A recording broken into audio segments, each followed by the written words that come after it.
Cam, those rumors have been out there. How much was this discussed around the Raiders over the past year? Well, you know, especially over the last year, those rumors were picking up steam because the worse he was playing really bad. The more you'd hear about, he would cruise around Oakland with this concoction of codeine and soda, and that's how he liked to relax and spend his time. And obviously there were questions about his work ethic, and we saw how bad he was on the field. And the more you hear these rumors, the more disturbing you pictured his lifestyle. And yesterday's arrest really confirms, you know, what we've been hearing a lot over the last year, the last couple of years. Some people said they've known about it since he was in college at LSU. You know, that's a popular drink in his native South.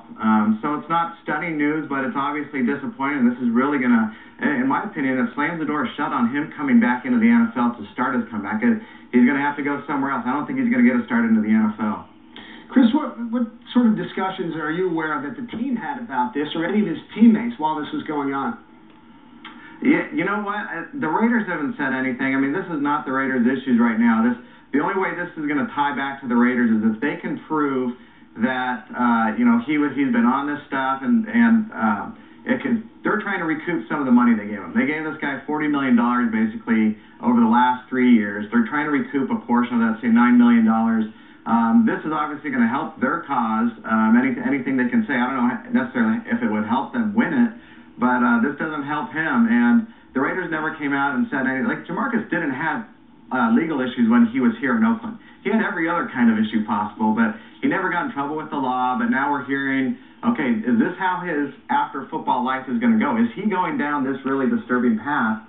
And yesterday was the start of something very bad. Well, look, there was nothing in his playing performance that suggested he was going to have much of a future there. But as the Raiders looked at him as a long-term prospect, how much of those rumors about his use of codeine and purple drank, as it's known, factor into their decision?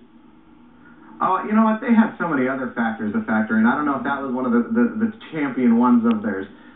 You know, he has obviously had so many issues on the field last season in terms of his accuracy, whether his pocket presence, whether he's able to read coverage, the simple things of a quarterback. And then when you step back and manage the off-the-field lifestyle, that's never been one of the Raiders' main problems. If you can play football, if you can win games, they'll keep you.